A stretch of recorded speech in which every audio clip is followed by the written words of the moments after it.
Hey guys, you know me if you've seen the videos that I'm old.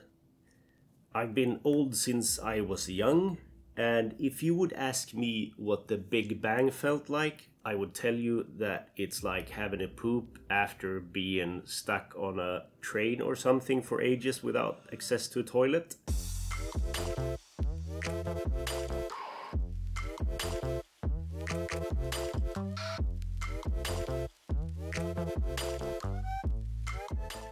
Apart from being old, I've been playing a lot of Switch games, and when you play a lot of Switch games, you might run into some problems. One of these problems is that I've run into some slight problems with my hands.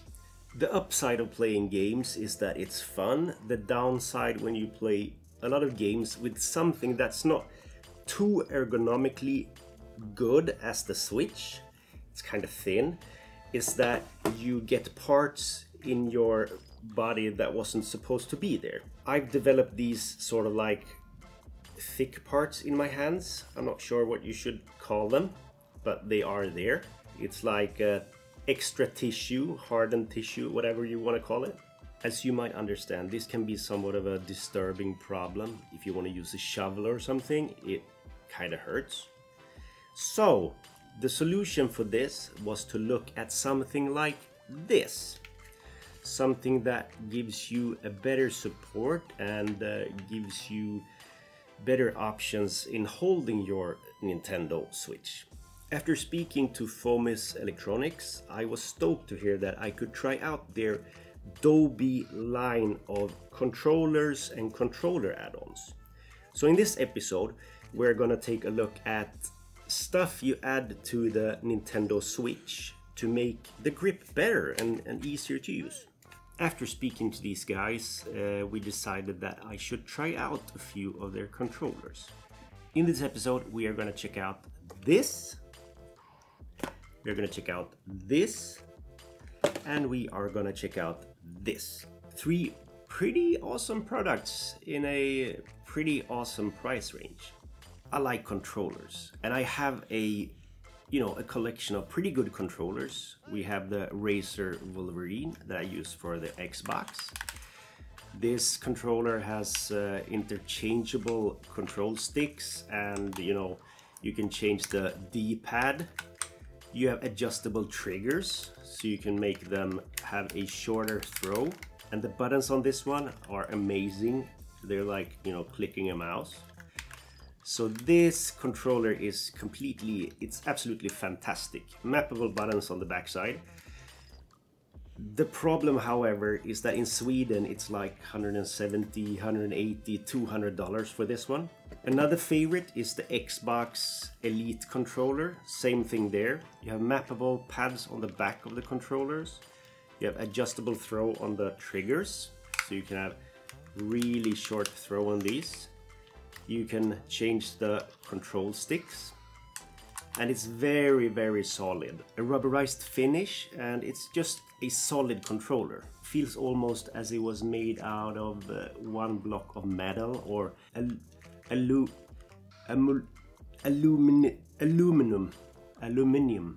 or something. And these are fantastic. Even the Pro controller is a fantastic controller. The Xbox Elite controller, the old one, version 1, is probably around $120, $130. The new one is, in Sweden, it's like $230, $240 for the version 2. These are expensive controllers. The Pro controller for the Switch, this is still in Sweden like 90 bucks, 100 bucks, somewhere around there. These controllers from DOBE, they're not this. They are not this. They're not even this. However, they are not pretending to be this. These are cheap controllers. This one will set you back around $35 to $45. And for that price, this is truly a bargain. If you consider what you pay for these, I must say that this, especially this controller, has given me one of the best experiences playing the Switch.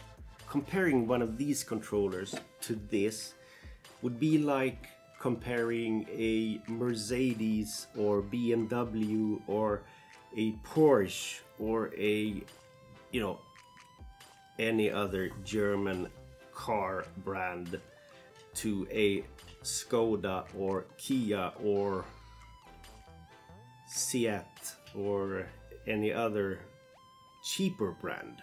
It's about like the controllers on the Xbox Elite controller or the Razer Wolverine is so smooth. You have the precision. It feels like everything is engineered out of one solid block of steel and technology. This controller, on the other hand, it feels as if it's a cheaper product, but it's still a very solid product. It's still a very useful product. And I enjoy using this. I wouldn't mind a more expensive product that has all these, you know, bells and whistles and high quality sticks and triggers, but it would cost like $200, even more, since this is a bigger product than this size wise. This product is called TNS-19252. Wouldn't it be cool if they worked a bit on their naming scheme? Maybe call this the DOBE Moose Bastard? No. DOBE Ninja. DOBE Ninja. DOBE Shinobi. DOBE Shinobi. DOBE Rabbit Badger. Yeah, you know what I mean.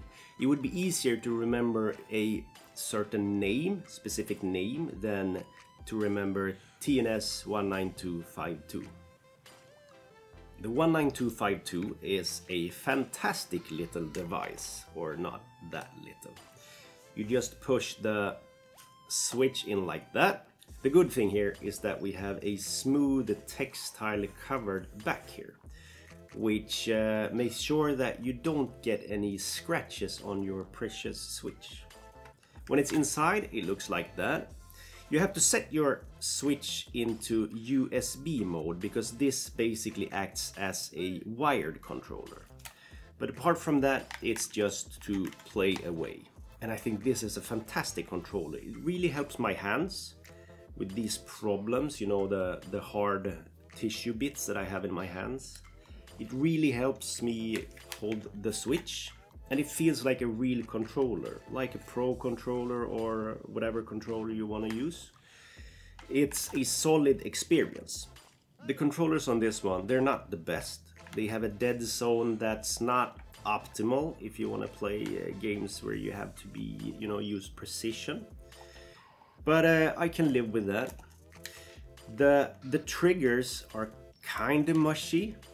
They're not, you know, there's not a definite point when you press them where they, you know, are at 100%. But they're nice and I can live with it. The D-pad is very, very clicky, but that I enjoy. I really like that. I like clicky joysticks and controllers, so I don't mind that. I think for the price you pay for this one, it's a flipping great controller. It gives a good gaming position. The sides on the controller, they're big enough. Only downside with this is that I wouldn't mind having rubberized parts here. Right now they're kind of textured with some sort of net pattern here, but it's still hard plastic. Another thing with this one is that it has interchangeable control sticks. So you just pull them off and put the next one there. If you want to change it to a shorter one or, you know, taller one. The downside with that is that this side is kind of rubberized and this side is just, you know, hard plastic. And I'm not too sure about this being in hard plastic. On the other hand, you can get some additional controller covers to put here to raise the grip or something. All in all, a very useful grip to use for your Switch. At the price of $35 to $45, this is a bargain. And I would recommend this to anyone that needs a better control option than the normal Switch Joy-Cons. Worth noticing is that the TNS-19252 has a built-in gyro, so you can use games that requires gyro with this one. It also has double vibration motors, one in each side, and it's kinda strong. That's all I have to say. That was the TNS-19252. Next up we have these.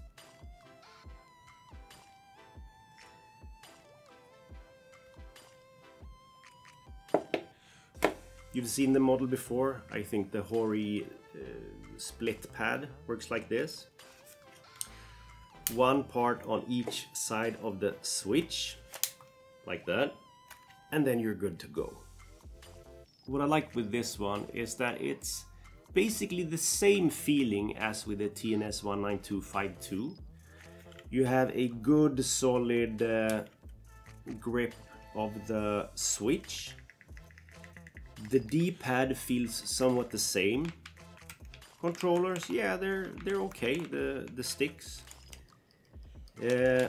This feels the same as the TNS-19252. What I think DOBE did good with this is that although they're separate from the Switch, they're very solid. We don't have any real, play here. So they're very solid on the Switch. As a matter of fact, if I put my Joy-Cons on here, they would have more of a play sideways, and it feels as they're not completely on the Switch. This might change after 6 months or 1 year or whatever, but right now it feels good. Good buttons. Rubberized control sticks on both sides, that's great. You also have these mappable buttons below here. So if you wanna play FPS or something and don't wanna let go of the control stick, you can always map reload, jump, etc. to these 4 buttons on the back side here. And to map these, you have assign buttons here and here. So you have these turbo and assign buttons on each side, because these works independently from each other. So they're not connected by Bluetooth, they're connected by a wired connection.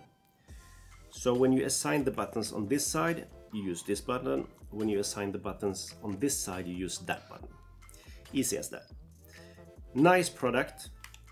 However, I would be more careful about throwing this into a bag like this, because with the TNS-19252 you have the big back plate. Nice grip, nice value, good controllers.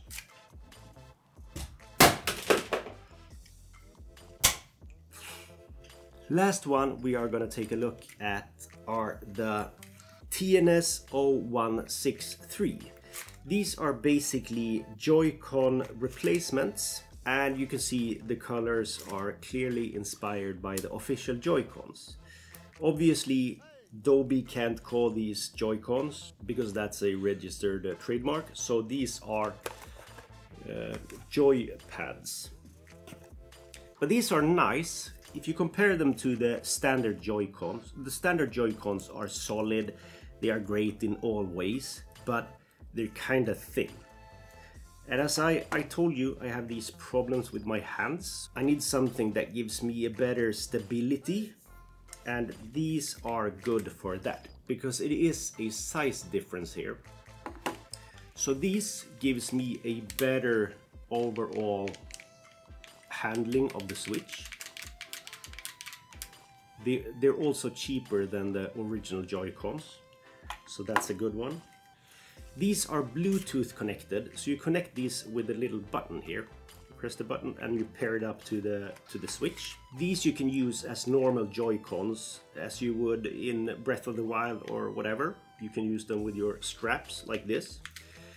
And I like these because they're much bigger than the normal Joy-Cons. If I would play, for instance, ARMS, this would be much more useful. You can also use them for, say, Mario Kart like this, and they would give you a much more stability and much more playability than the normal Joy-Cons. I understand why these are made the way they are, because these are thin and they're highly portable. These are a bit bigger. What is the upside might also be the downside. Important to say is that these have basically the same functionality as this, the original Joy-Con. You have the NFC reader, so you can read Amiibo. You have the gyros, and you have the double vibration motors. You can easily feel that this is somewhat of a cheaper controller than the standard Joy-Con, but I think the sticks are pretty good. I think the buttons, yeah, they work, and the triggers, they work. The D-pad, however, is a bit, you know, it's a bit mushy. But apart from that, I really like this setup. The only downside with this setup is that you have to charge it with a cable. They don't charge when you put them in the Switch and put the Switch in your dock, so you have to charge these separately.